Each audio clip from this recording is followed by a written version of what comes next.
Ассалаумағалейкум. Жанаргүл Жұматайдың ісі тағы да халықаралық медиалардың басты тақырыбына айналды.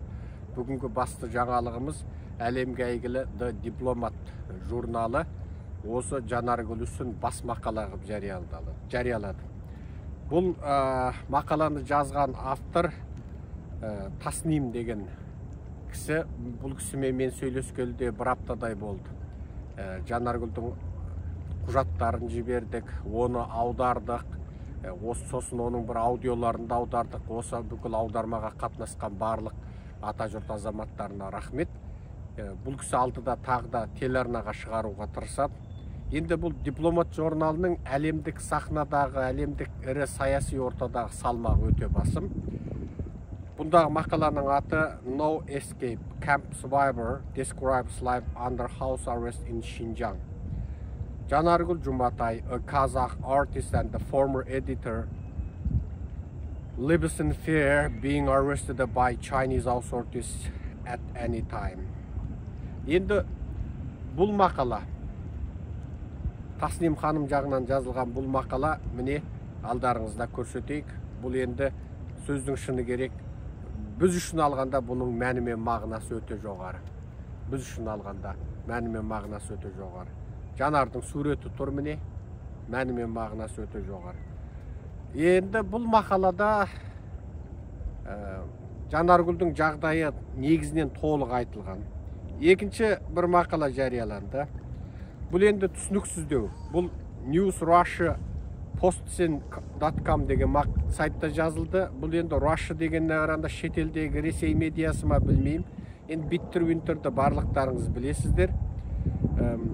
Ал ең бастысы, мынау соңғы кездегі осы Жанаргүлдің тақырыбына байланысты тағы да Қазақстанда жүріп қазақтың азаматтығын ала алмай 10 шақты жыл, алды 13 жыл болған жігіт, Қайрат деген жігіт, тағы басқа жігіттер ашыққа шықты. Миллиондап келген орысқа азаматтық берген қазақ билігі Қытайдан келген, құжатының барлығы Қазақстанның елшілігінде, Қазақстан кеден қызметінде, Қазақстанның көші-қон комитетінде бүкіл құжаты тапсырылған, бар болғаны паспортын жоғалтып алған. Осы азаматтарға азаматтық бермей тұр. Яғни қазақ орысқа құшағы ашық, ал өзінің қандасына, қазағына құшағы тар болып тұр, тіпті құшағына алмайтын болып тұр. Енді Қытайдың Қазақстандағы елшілігінің өзі қандай зұлымдық жасап отырғанын қараңыздаршы. Анығында Қазақстанда жұмыс істеп жатқан Қытайдың мұнай газ компаниясы бар, басқа жеке саудагерлері бар, мемлекеттік немесе мемлекеттік емес қызметкерлері болсын, жай қарапайым жұмысшы болсын, паспортын бір күнде, қысқа күнде 40 жоғалтса да, оларға паспорт жасап береді. Қытайдың шетелдегі елшіліктерінде ол функция анық көрсетілген. Шетелдегі Қытай азаматтарының құжаттарын жасап беру, толықтырып беру, жоғалса, жаңа тағы басқа құқық тапсалса қорғау дегенмен.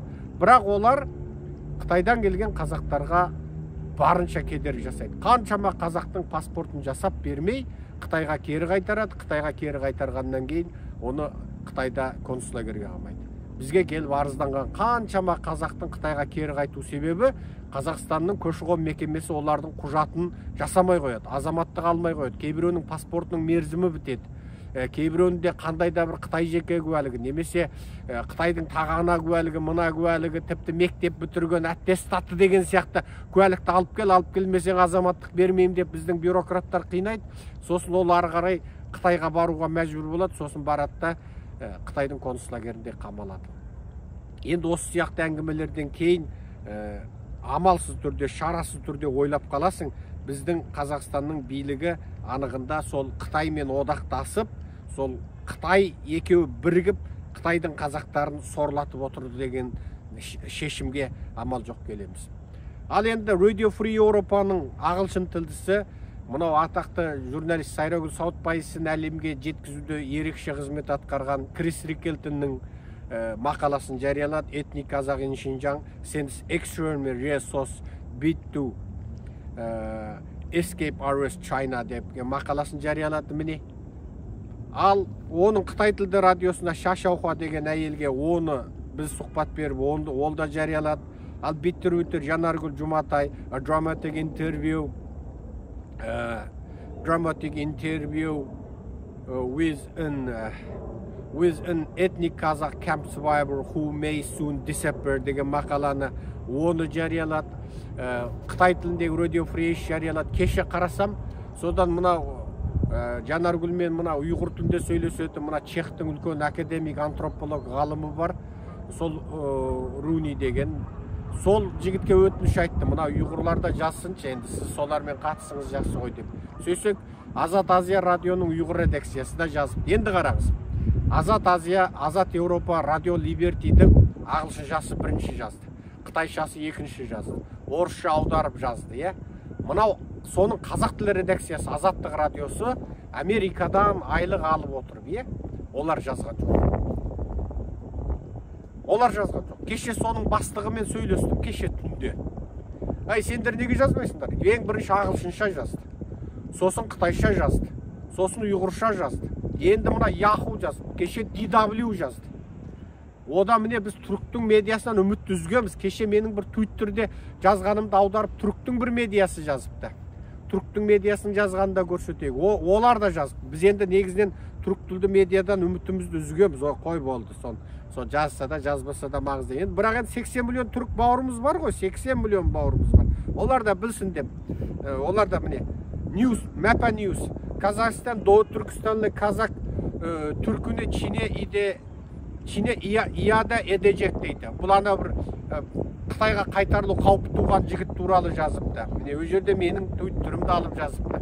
Оларға да рахмет енді 80 миллион түріктің мынау Doğu Түркістан, Шығыс Түркістанда не болып жатқанын біле берген дұрыс енді. Өз жерде де қазақтың бар екендігін, қазақтың адам екендігін, қазақ хандығының жер екенін біліп көздері ашылса, ол да дұрыс.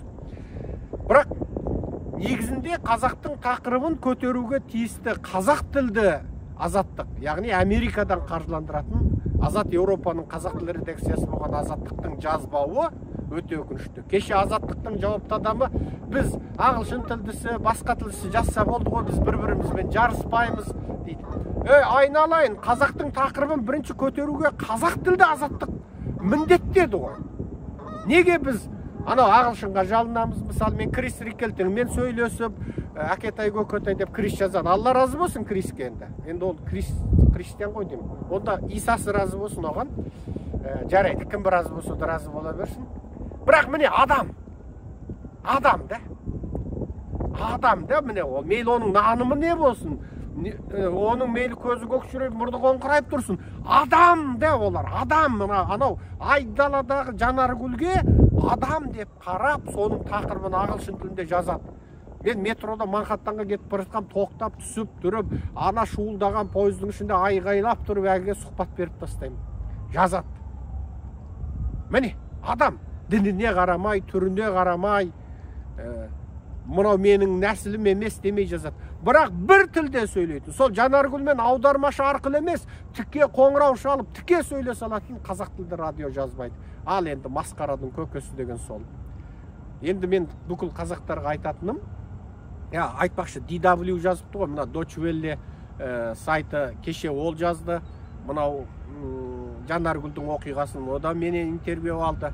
Енді алдағы уақытта мына Америка конгресімен қарым-қатынасы өте тығыз бір сайтқа сұхбат бердім. Кеше ол да жазады. Ол да екі тілде ағылшынша жазады, қытайша жазады. Кеше қатырып отырып бір сағаттай ма сұхбат бердім.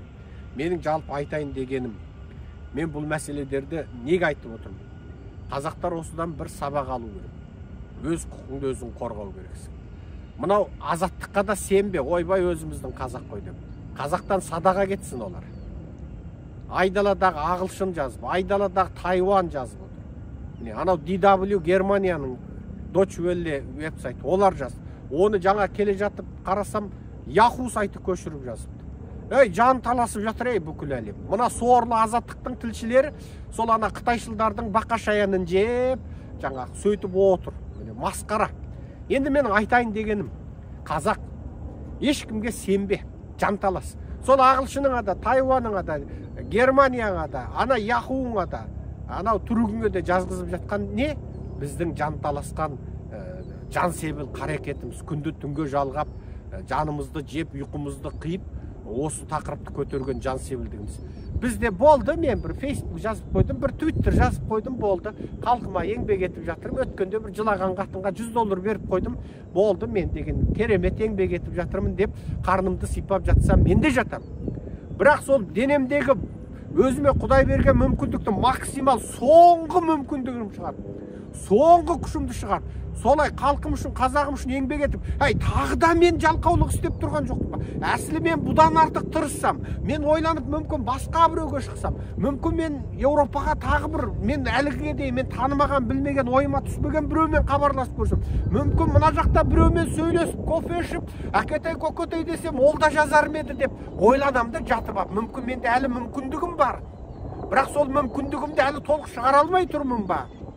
Мүмкін Жанаргүлді мә деп жұлып алатын біреу бар шығар. Мүмкін мен Пекиндегі Американың, Еуропаның елшіліктерін жіберуге мүмкіндігім бар бола тұрып, соған тырыспай жатырмын ба? Деген сияқты ойлар туып жатыр да. Мен мысалы қазақтың тақырыбын қалай көтерсем деп жанталасып жатырмын. Енді бұны мен мақтанайын деп айтып тұрғам жоқ. Міне жаратушы Алланың бірлігімен, барлығымен, пәктігімен, хақтығымен, ежелден бар мәңгілік теңі жоқ, теңдесі жоқтығымен уәде қылып тұрып айтам. Жаратушының бірлігіне сенген бір адам ретінде мен айтам. Мен мақтанып айтып тұрған жоқпын. Мен қазағыма, жуас қазағыма, момын қазағыма, қарекетсіз қазағыма, Алла жар болсын, Алла жәрдем берсін деп қойып, тыныш жатқан қазағыма, немесе өзінің мүмкіндігі бола тұрып, соның 100% қолданбай бір 5% қарекет жасап, 95%-ын босқа тастап қойып отырған қазағыма айтам, жан таласыңдаршы. Жан таласыңдаршы, тура. Жан таласып, осы ертең өле қалатын адам құсап, ертең Құдайдың ажалы жетіп, бітті мына дүниеде тірлігін аяқтайтын адам құсап, осы мен жүгірмесем қазағым қараң қалады деп ойлайтындай, сенен басқа қазақтың бәрі қараң қалатындай, сен ғана құтқаратындай, бәрі қазақ ұмтылыңдаршы, өзіңді қорғаш, айналаңды қорғаш, қарындасыңды қорғаш, бауырыңды қорғаш. Қаңтардың 40-ында қырып тастады қазақты, қорғашы. Қаншама жетеді. Сондықтан мен қазақтарға айтам, оянайық, сауатты болайық. Міне, Жанардың оқиғасы бізге келді. Бізде сақеті бір-екі пост жазып, Жанаргүлге бостандық қойып отырсақ отырамыз. Бүкіл әлемге шығамыз ғой. Ешкіні апа дедік, ойбай апа, текені жезде дедік. Бетегеден биік жусаннан аласа болды. Жалындық, жалпайдық. Біреулерді мақтадық, мақтағымыз келмесе де. Міне, сөйтіп осы тақырыпты көтердік. Енді қалған қазаққа да айтамын, жан талас. Міне, қазір Жанарға бостандық айтыңдаршы, бір жарты минут, 30 секунд. Жанаргүлге бостандық талап қыламын деп тепсіліп теңдік сұраңдаршы қазақтар. Ана жақта жатқан Қытай білсін, мына қазақтың қарындасын қаңғыртып қоймайтынын, қараусыз қоймайтынын, қарындасына қалқан болатынын білсін деп үндеу тастадық. Айналайын, бізге қазір бірнеше жүз қазақ видео жіберді. Қалған қазақ отырсын. Видеоның астында қазір 1000 комментарий жазады. Жанаргүлге бостандық. Дай, комментарий жазба. Бізге жібер, телефонға жаз, біздің телефондарға жібер. Біздің телефондарда, біздің каналдың астында жарияладық. Жанаргүлге бостандық деп осы видео түсіріп, сол видеоңызды WhatsApp-пен мына телефондарға жібер дедік. Енді не қылып отырсыз? Сіз осы телефонға жарты минуттық видеоңызды жіберуден ерінсеңіз, ертең сіздің басыңызға ауыр күн туғанда басқа қазақ ерінеді ғой. Әр қазақ бір қазақ үшін бір жан себіл болып, жұдырықтай жұмылып, жұмыс істеуді үйренейік қалың елім қазағым. Құрметпен Серікжан Біләшұлы. Мен енді қазір әр Жанаргүлдің әр уақытындағы уақытты айтып отырайын. Міне 10 қаңтар түскі сағат 1:33 Америка Құрама Штаттары, Нью-Йорк қаласы. Жақсы, аман сау болыңыздар.